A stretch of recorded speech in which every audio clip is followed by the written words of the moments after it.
ਤੇ ਅਗਲਾ ਕੁਐਸਚਨ ਮੇਰਾ ਇਹ ਆ ਜੀ ਵੀ ਡਿਪਾਰਟਮੈਂਟ ਆਫ ਹੋਮਲੈਂਡ ਸਿਕਿਉਰਿਟੀ ਨੇ ਕਾਫੀ ਜ਼ਿਆਦਾ ਪ੍ਰੋਸੈਸ ਦੇ ਵਿੱਚ ਚੇਂਜਸ ਕੀਤੀਆਂ ਆ ਸਪੋਰਟ ਕਰਨ ਦੇ ਲਈ ਲਾ ਐਨਫੋਰਸਮੈਂਟ ਇਨਵੈਸਟੀਗੇਸ਼ਨਸ ਨੂੰ। ਜੀ ਹੁਣ ਇਹ ਕਾਫੀ ਵੱਡੀ ਖਬਰ ਆ। ਜਿੱਦਾਂ ਯੂ ਵੀਜ਼ਾ ਬਣਿਆ ਸੀ, ਯੂ ਵੀਜ਼ਾ ਦਾ ਤਾਂ ਆਪਣੀ ਕਮਿਊਨਿਟੀ ਨੂੰ ਪਤਾ ਵਾ ਕਿ ਯੂ ਵੀਜ਼ਾ ਕੀ ਹੁੰਦਾ ਹੈ ਨਾ, ਕਿ ਤੁਹਾਡੀ ਭਾਵੇਂ ਡੀਪੋਰਟੇਸ਼ਨ ਲੱਗੀ ਆ ਜਾਂ ਚੱਲਦਾ ਕੇਸ ਆ ਤੁਹਾਡਾ। ਸੋ ਯੂ ਵੀਜ਼ਾ ਇੱਕ ਇੱਦਾਂ ਦੀ ਚੀਜ਼ ਸੀ ਕਿ ਜਿਹੜਾ ਬੰਦੇ ਨੂੰ ਉਰੇ ਗ੍ਰੀਨ ਕਾਰਡ ਦਵਾ ਸਕਦਾ, ਤੇ ਜਿਹੜਾ ਈਵਨ ਬੰਦਾ ਡਿਪੋਰਟ ਵੀ ਹੋਇਆ ਉਹ ਵੀ ਯੂ ਵੀਜ਼ਾ ਤੇ ਵਾਪਸ ਆ ਸਕਦਾ। ਤੇ ਹੁਣ ਕੀ ਸੀਗਾ ਕਿ ਇਹਨਾਂ ਨੇ ਨਾ ਬਾਈਡਨ ਸਰਕਾਰ ਨੇ ਜਿੱਦਾਂ ਆਪਣੇ ਵਾਅਦੇ ਕੀਤੇ ਸੀ, ਇਮੀਗ੍ਰੇਸ਼ਨ ਰਿਫਾਰਮ ਤਾਂ ਇਹ ਪਾਸ ਨਹੀਂ ਕਰ ਪਾਏ, ਪਰ ਆਹ ਕਾਫੀ ਵੱਡੀ ਚੀਜ਼ ਇਹਨਾਂ ਦੇ ਵੱਲੋਂ ਦੀ ਇੱਕਦਮ ਹੀ ਇਹਨਾਂ ਨੇ ਜਿਹੜਾ ਕਹਿ ਲਓ ਕਿ ਇਨਫੋਰਮੇਸ਼ਨ ਰਿਵੀਲ ਕੀਤੀ ਆ। ਤੇ ਆਪਾਂ ਵੀ ਐਕਸਪੈਕਟ ਨਹੀਂ ਕਰ ਰਹੇ ਸੀਗੇ ਕਿ ਇਹ ਫਾਇਦਾ ਕਰਕੇ ਜਾਊਗੇ ਕੋਈ, ਪਰ ਇਹਦਾ ਫਾਇਦਾ ਹੋਊਗਾ। ਸੋ ਖਬਰ ਇਹ ਹੈ ਕਿ ਉਹ ਕਹਿੰਦੇ ਕਿ ਜਿਹੜਾ ਵੀ ਬੰਦਾ ਭਾਵੇਂ ਉਹਦੇ ਨਾਲ ਆਪ ਦੇ ਨਾਲ ਧੱਕਾ ਹੋਇਆ, ਭਾਵੇਂ ਉਹਨੇ ਕਿਸੇ ਨਾਲ ਧੱਕਾ ਹੁੰਦੇ ਦੇਖਿਆ, ਕਿਹੜੀ ਚੀਜ਼ ਦਾ ਧੱਕਾ? ਲੇਬਰ ਰਾਈਟ ਦੀ ਵਾਇਓਲੇਸ਼ਨ ਦਾ। ਸੋ ਲੇਬਰ ਰਾਈਟ ਦੀ ਵਾਇਓਲੇਸ਼ਨ ਆਪਣੇ ਕੇਸਾਂ 'ਚ ਜੇ ਆਪਾਂ ਗੱਲ ਕਰੀਏ ਤਾਂ ਜਿਹੜੇ 7-11 ਲਿਕਰ ਸਟੋਰਾਂ ਤੇ ਹੋਰ ਕਿਤੇ ਕੰਮ ਕਰਦੇ ਆ, ਜਿਹਨਾਂ ਨੂੰ ਓਵਰ ਟਾਈਮ ਪੇ ਨਹੀਂ ਮਿਲੀ ਹੈ, ਰੈਸਟੋਰੈਂਟਾਂ 'ਚ ਓਵਰ ਟਾਈਮ ਵਗੈਰਾ ਜੋ ਵੀ ਉਹਨਾਂ ਦੇ ਰਿਕਵਾਇਰਡ ਜਿਹੜੀਆਂ ਹੱਕ ਜੇ ਉਹਨਾਂ ਨੂੰ ਨਹੀਂ ਦਿੱਤੇ, ਵਰਕਮੈਨ ਕੰਪ ਵਗੈਰਾ ਨਹੀਂ ਦਿੱਤੀ, ਕੈਲੀਫੋਰਨੀਆ ਲਾਅ ਦੇ ਅਕੋਰਡਿੰਗ ਬ੍ਰੇਕ ਨਹੀਂ ਦਿੱਤੀ, ਜਿੱਦਾਂ ਉਹਨਾਂ ਨੇ ਜੋ ਵੀ ਕਿ 15 ਮਿੰਟ ਦੀ ਬ੍ਰੇਕ ਦੇਣੀ ਆ, ਲੰਚ ਦੀ ਬ੍ਰੇਕ ਮੈਂਡੇਟਰੀ ਦੇਣੀ ਆ, ਕੰਟੀਨਿਊਸ ਸ਼ਿਫਟਾਂ ਕਰਾਈਆਂ, ਜਿਹੜਾ ਪੇ ਰੋਕ ਕੇ ਰੱਖੀ, ਪੇ ਟਾਈਮ ਸਰ ਨਹੀਂ ਦਿੱਤੀ, ਵੇਟ ਟਾਈਮ ਪੈਨਲਟੀਜ਼ ਹੁੰਦੀਆਂ ਕਿ ਜੇ ਤੁਸੀਂ ਪੇ ਕਿਸੇ ਦੀ ਹੋਲਡ ਕਰਦੇ ਆ ਤਾਂ ਜਿੰਨੇ ਦਿਨ ਤੁਸੀਂ ਅੱਗੇ ਹੋਲਡ ਕਰਕੇ ਰੱਖਦੇ ਤੁਹਾਨੂੰ ਵੇਟ ਟਾਈਮ ਪੈਨਲਟੀਜ਼ ਦੇ ਨਾਲ ਦੇਣੀ ਪੈਂਦੀ ਹੈ।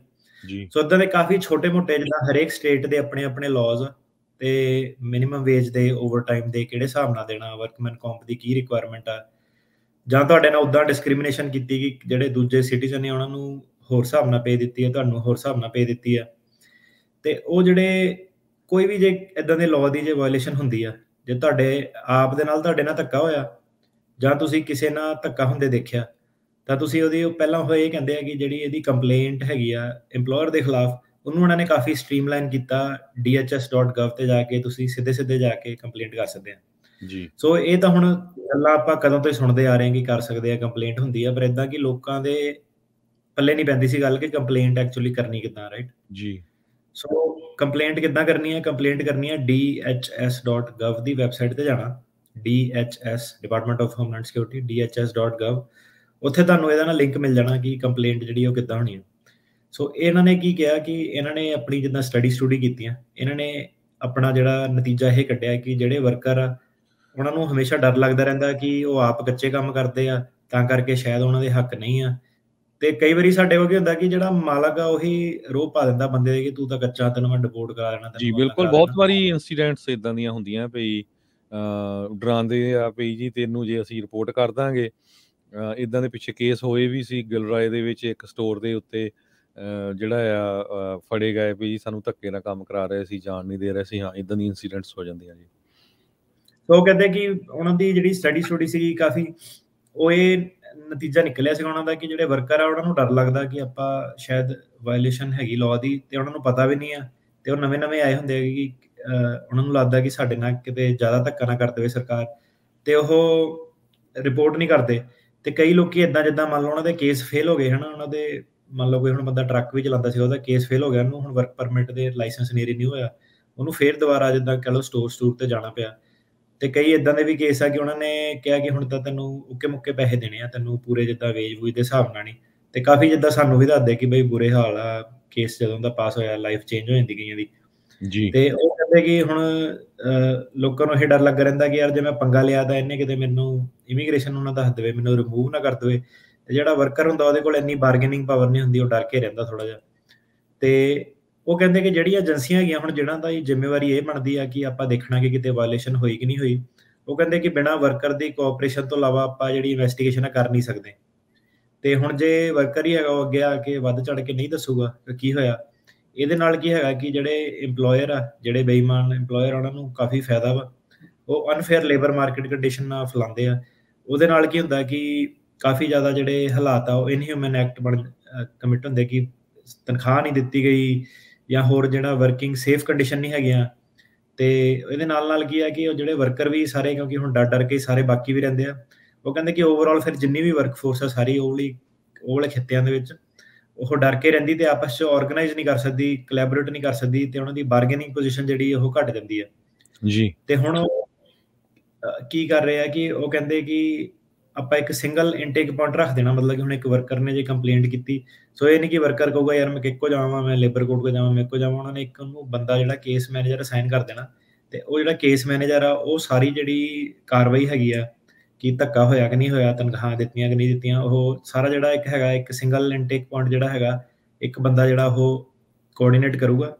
ਸੋ ਇਹਦੇ ਨਾਲ ਕੀ ਹੋਊਗਾ ਕਿ ਜਿਹੜਾ ਵਰਕਰ ਆ ਉਹਨਾਂ ਨੂੰ ਜਿੱਦਾਂ ਜਿੱਦਾਂ ਇਹ ਇੱਕ ਦੇ ਖਿਲਾਫ ਕੰਪਲੇਂਟ ਹੋਊਗੀ, ਦੂਜੇ ਦੇ ਖਿਲਾਫ ਕੰਪਲੇਂਟ ਹੋਊਗੀ, ਉਹਦੇ ਨਾਲ ਕੀ ਹੈਗਾ ਕਿ ਲੋਕਾਂ ਨੂੰ ਇੱਕ ਦੂਜੇ ਤੋਂ ਵੇਖ ਕੇ ਪਤਾ ਲੱਗੂਗਾ ਕਿ ਇਹ ਤਾਂ ਕੰਮ ਸੌਖਾ, ਸਰਕਾਰ ਇੱਥੇ ਦੀ ਵਧੀਆ ਵਾ, ਧੱਕਾ ਜੇ ਸਾਡੇ ਨਾਲ ਹੁੰਦਾ ਤਾਂ ਸਾਨੂੰ ਬਚਾ ਸਕਦੀ ਹੈ, ਰਾਈਟ। ਤੇ ਉਹਨਾਂ ਨੇ ਕਿਹਾ ਕਿ ਇਹ ਜਿਹੜੀਆਂ ਹੁਣ ਸਾਰੀਆਂ ਟਾਈਮ ਸੈਂਸਿਟਿਵ ਰਿਕੁਐਸਟ ਆ, ਇਹ ਸਾਰੀਆਂ ਨੂੰ ਆਪਾਂ ਆਨਰ ਕਰਾਂਗੇ। ਤੇ ਇਹ ਜਿਹੜੀਆਂ ਰਿਕੁਐਸਟ ਹੈਗੀਆਂ USCIS ਦੇ ਵਿੱਚ ਜਿਹੜਾ ਹੈਗਾ ਇੱਕ ਸੈਂਟਰਲ ਇਨਟੇਕ ਪੁਆਇੰਟ ਇਹਨਾਂ ਨੇ ਬਣਾਇਆ ਕਿ ਜਿਹੜੀਆਂ ਇਹ ਲੇਬਰ ਏਜੰਸੀਆਂ ਜੇ ਹੁਣ ਤੁਹਾਡੀ ਹੈਲਪ ਕਰ ਦਿੰਦੀ ਹੈ, ਇੱਕ ਉਹਨਾਂ ਨੇ ਜਿਹੜੀਆਂ ਪਾਵਰ ਸੀਗੀਆਂ ਲੇਬਰ ਏਜੰਸੀਜ਼ ਨੂੰ ਦੇਤੀਆਂ ਤੇ ਜਿਹੜੀਆਂ ਲਾਅ ਐਨਫੋਰਸਮੈਂਟ ਏਜੰਸੀ ਸੀ ਉਹਨਾਂ ਨੂੰ ਦੇਤੀਆਂ। ਉਹ ਕਹਿੰਦੇ ਕਿ ਇੱਕ ਵਾਰੀ ਤੁਹਾਡਾ ਜਿੱਦਾਂ ਕੇਸ ਖੁੱਲ ਗਿਆ ਤੇ ਉਹ ਜਿਹੜੀਆਂ ਏਜੰਸੀਆਂ ਹੈਗੀਆਂ ਉਹਨਾਂ ਨੇ ਸਪੈਸ਼ਲ ਲਿੰਕ ਭੇਜੇ ਆ ਕਿ ਜਿਹਦੇ ਵਿੱਚ ਉਹ USCIS ਦੇ ਨਾਲ ਤੁਹਾਡਾ ਜਿਹੜਾ ਕੇਸ ਉਹਨਾਂ ਨੂੰ ਰਿਪੋਰਟ ਕਰ ਸਕਦੇ ਆ। ਤੇ ਜਿਹੜਾ ਬੰਦਾ ਭਾਵੇਂ ਉਹਦੇ ਖਿਲਾਫ ਡਿਪੋਰਟੇਸ਼ਨ ਵੀ ਲੱਗੀ ਆ ਜਾਂ ਉਹਦਾ ਕੇਸ ਵੀ ਚੱਲ ਰਿਹਾ, ਉਹਨਾਂ ਦੇ ਵਿੱਚ ਵੀ ਜਿਹੜੀ ਸਾਰਾ ਆਈਸ ਵਾਲਿਆਂ ਨੂੰ ਜਾਂ ਸਾਰਿਆਂ ਨੂੰ ਉਹ ਇਨਕੁਆਇਰੀ ਆਪਣੀ ਭੇਜ ਦੋਗੇ, ਜਿਹਦੇ ਨਾਲ ਕਿ ਜੇ ਉਹਨਾਂ ਨੂੰ ਲੱਗਦਾ ਕਿ ਕੇਸ ਹੈਗਾ ਬੰਦੇ ਦਾ ਤੇ ਉਹਨੂੰ ਡਿਪੋਰਟ ਨਹੀਂ ਕੀਤਾ ਜਾਊਗਾ, ਉਹਦੀ ਡਿਪੋਰਟੇਸ਼ਨ ਤੇ ਜਿਹੜੀ ਸਟੇ ਲੱਗ ਜਾਊਗੀ। ਇਹਨੂੰ ਹੁਣ ਉਹ ਕੀ ਕਹਿੰਦੇ, ਇਹਨੂੰ ਉਹ ਡੈਫਰਡ ਐਕਸ਼ਨ ਕਹਿੰਦੇ। ਡੈਫਰਡ ਐਕਸ਼ਨ ਦਾ ਮਤਲਬ ਹੁੰਦਾ ਕਿ ਅੱਜ ਨਹੀਂ ਕੱਲ ਨੂੰ ਦੇਖਾਂਗੇ, ਡੈਫਰ ਮਤਲਬ ਕਿ ਪੋਸਟਪੋਨ ਕਰ ਦੇਣਾ। ਸੋ ਇਹ ਕਹਿੰਦੇ ਕਿ ਤੁਹਾਡੀ ਜਿਹੜੀ ਡਿਪੋਰਟੇਸ਼ਨ ਉਹਨੂੰ ਪੋਸਟਪੋਨ ਕਰ ਦੇਣੀ ਹੈ ਕੇਸ ਬਾਈ ਕੇਸ ਬੇਸਿਸ ਤੇ ਮਤਲਬ ਉਸ ਦੇ ਵਿੱਚ ਤੁਹਾਡੇ ਨਾਲ ਵਾਕਈ ਧੱਕਾ ਹੋਣਾ ਚਾਹੀਦਾ ਜਾਂ ਤੁਹਾਡੇ ਕੋਲ ਇਨਫੋਰਮੇਸ਼ਨ ਹੋਣੀ ਚਾਹੀਦੀ ਹੈ ਕਿ ਕਿਸੇ ਨਾਲ ਧੱਕਾ ਹੋਇਆ। ਤੇ ਉਹਦੇ ਨਾਲ ਇਹ ਕਹਿੰਦੇ ਆ ਕਿ ਇਹਦੇ ਨਾਲ ਕਾਫੀ ਫਾਇਦਾ ਹੋਊਗਾ ਦੇਸ਼ ਨੂੰ, ਵੇਜਸ ਦੇ ਵਿੱਚ ਫਾਇਦਾ ਹੋਊਗਾ, ਜਿਹੜੇ ਇਮੀਗ੍ਰੈਂਟ ਆ ਉਹਨਾਂ ਦਾ ਵੀ ਜਿਹੜਾ ਰਾਈਟਸ ਆ ਉਹ ਪ੍ਰੋਟੈਕਟ ਹੋਊਗੇ। ਤੇ ਇਹਦੇ ਨਾਲ ਜਿਹੜੀ ਅਮਰੀਕਨ ਵਰਕਫੋਰਸ ਆ ਕਿ ਹੁਣ ਤੁਸੀਂ ਇੱਕ ਲੇਬਰ ਨੂੰ ਘੱਟ ਪੈਸੇ ਦੇ ਕੇ ਕੰਮ ਕਰਾ ਰਹੇ ਆ, ਇਹਦੇ ਨਾਲ ਜਿਹੜੀ ਅਮਰੀਕਨ ਵਰਕਫੋਰਸ ਆ ਉਹਨਾਂ ਨੂੰ ਵੀ ਫਾਇਦਾ ਹੋਊਗਾ ਕਿ ਸਾਰਿਆਂ ਲਈ ਬਰਾਬਰ ਦੇ ਹੱਕ ਜਿਹੜੇ ਮਿਲੂਗੇ ਤੇ ਫੇਅਰਨੈਸ ਇਹਨਾਂ ਜਿਹੜੀ ਹੈਗੀ ਇੰਡਸਟਰੀ ਦੇ ਵਿੱਚ ਉਹ ਆਊਗੀ। ਹੁਣ ਇਹ ਕੀ ਕਹਿੰਦੇ ਆ ਕਿ ਜਿਨ੍ਹਾਂ ਨੇ ਵੀ ਇਨਵੈਸਟੀਗੇਸ਼ਨ ਕੀਤੀ, ਜਿਹੜੀ ਵੀ ਲੇਬਰ ਏਜੰਸੀ ਨੇ ਇਨਵੈਸਟੀਗੇਸ਼ਨ ਕੀਤੀ, ਉਹਨਾਂ ਨੇ 3 ਚੀਜ਼ਾਂ ਦੱਸਣੀਆਂ। ਪਹਿਲਾਂ ਉਹਨਾਂ ਨੇ ਇਹ ਦੱਸਣਾ ਕਿ ਜਿਹੜੀ ਤੁਹਾਡੀ ਲਾਅ ਐਨਫੋਰਸਮੈਂਟ ਏਜੰਸੀ ਆ, ਲੇਬਰ ਏਜੰਸੀ ਆ ਜਾਂ ਪੁਲਿਸ ਆ, ਉਹਨਾਂ ਨੂੰ ਕੀ ਇੰਟਰਸਟ ਹੈਗਾ ਇਸ ਕਾਰਵਾਈ ਦੇ ਵਿੱਚ, ਕੀ ਮਤਲਬ ਹੋਇਆ ਕੀ ਹੈ, ਕਹਾਣੀ ਕੀ ਹੈਗੀ ਹੈ। ਵਰਕਰ ਦਾ ਨਾਮ ਲਿਖਣਾ ਤੁਸੀਂ ਆਪਣੀ ਲੈਟਰ ਦੇ ਵਿੱਚ ਕਿ ਕਿਹੜੇ ਵਰਕਰ ਨਾਲ ਬੰਦੇ ਨੂੰ ਆਇਡੈਂਟੀਫਾਈ ਕਰਨਾ ਕਿ ਕਿਹਦੇ ਬਾਰੇ ਤੁਹਾਨੂੰ ਇਮੀਗ੍ਰੇਸ਼ਨ ਹੈਲਪ ਚਾਹੀਦੀ ਹੈ, ਤੇ ਨਾਲ ਤੁਸੀਂ ਇੱਕ ਰੀਜ਼ਨ ਦੇਣਾ ਕਿ ਕਿਉਂ ਇਹ ਬੰਦੇ ਨੂੰ ਡਿਪੋਰਟ ਨਾ ਕੀਤਾ ਜਾਵੇ, ਕਿ ਕਿਉਂ ਤੁਹਾਨੂੰ ਉਹਦੀ ਇਨਵੈਸਟੀਗੇਸ਼ਨ ਦੇ ਵਿੱਚ ਲੋੜ ਪੈ ਸਕਦੀ ਹੈ ਜੀ। ਸੋ ਇਹ 3 ਚੀਜ਼ਾਂ ਦੱਸਣੀਆਂ। ਹੁਣ ਯੂ ਵੀਜ਼ਾ ਦਾ ਬਹੁਤ ਲੰਬਾ ਕੰਮ ਹੋ ਗਿਆ ਸੀ ਹਨਾ, 10-10 ਸਾਲ ਦੀ ਆਪਾਂ ਗੱਲ ਕਰ ਰਹੇ ਸੀ। ਸੋ ਇਹ ਚੀਜ਼ ਇਹਨਾਂ ਨੇ ਕੀ ਕੀਤੀ ਹੈ ਕਿ ਕਾਈਂਡ ਆਫ ਜਿੱਦਾਂ ਯੂ ਵੀਜ਼ਾ ਉਦਾਂ ਦਾ ਇਹਨਾਂ ਨੇ ਇੱਕ ਸ਼ਾਰਟਕਟ ਕੱਢਿਆ, ਜਿਹਦੇ ਵਿੱਚ ਕੀ ਹੈਗਾ ਕਿ ਜੇ ਕਿਸੇ ਨਾਲ ਵਰਕਫੋਰਸ ਤੇ ਇਹ ਚ ਕ੍ਰਾਈਮ ਵਾਲਾ ਨਹੀਂ ਆਉਂਦਾ ਜਿਹੜਾ ਕਿ ਕੋਈ ਗੋਲੀ ਮਾਰ ਗਿਆ ਕੰਮ ਕਰਦੇ ਨੂੰ। ਇਹਦੇ ਵਿੱਚ ਇਹ ਆਉਂਦਾ ਕਿ ਜੇ ਤੁਹਾਡੇ ਮਾਲਕ ਨੇ ਤੁਹਾਡੇ ਨਾਲ ਧੱਕਾ ਕੀਤਾ ਤੇ ਉਹਦੇ ਰਿਲੇਟਡ ਤੁਸੀਂ ਆਪਣੀ ਇਨਕੁਆਇਰੀਆਂ ਜਿਹੜੀਆਂ ਉਹ ਲੇਬਰ ਏਜੰਸੀ ਦੇ ਥਰੂ ਸਬਮਿਟ ਕਰ ਸਕਦੇ ਆ। ਤੇ ਇਹ ਕਹਿੰਦੇ ਕਿ 2 ਸਾਲ ਦਾ ਤੁਹਾਨੂੰ ਜਿਹੜਾ ਡੈਫਰਡ ਐਕਸ਼ਨ ਜਿਹੜਾ ਦੇਣਾ, ਮਤਲਬ ਕਿ 2-2 ਸਾਲ ਕਰਕੇ ਤੁਹਾਡਾ ਉਹਨਾਂ ਨੇ ਐਕਸਟੈਂਡ ਕਰਨਾ। ਹੁਣ ਕਿੰਨੀ ਦੇਰ ਐਕਸਟੈਂਡ ਕਰਨਾ ਇਹਦਾ ਨਹੀਂ ਪਤਾ, ਹੁਣ ਤੇ ਇਹ ਤਾਂ ਨਵੀਂ ਸਰਕਾਰ ਆਊਗੀ ਉਹ ਕੁਝ ਹੋਰ ਕਹੂਗੀ ਹਨਾ। ਸੋ ਉਹਦੇ ਵਿੱਚ ਗ੍ਰੀਨ ਕਾਰਡ ਦਾ ਕੋਈ ਰਾਹ ਨਹੀਂ ਹੈਗਾ। ਇਹ ਬਸ ਇਹ ਹੈ ਕਿ ਜਿੰਨਾ ਧੱਕਾ ਹੋਇਆ ਜਾਂ ਜੇ ਕੋਈ ਵਰਕ ਪਰਮਿਟ ਨਹੀਂ ਹੈਗਾ ਤੇ ਜਾਂ ਜਿਹਦੇ ਡਿਪੋਰਟੇਸ਼ਨ ਲੱਗੀ ਆ, ਉਹਨਾਂ ਨੂੰ ਇਹ 2 ਸਾਲ ਦੀ ਫਿਰ ਡੈਫਰਡ ਐਕਸ਼ਨ ਦੀ ਆਪਸ਼ਨ ਦੇ ਦੇਣੀ ਹੈ।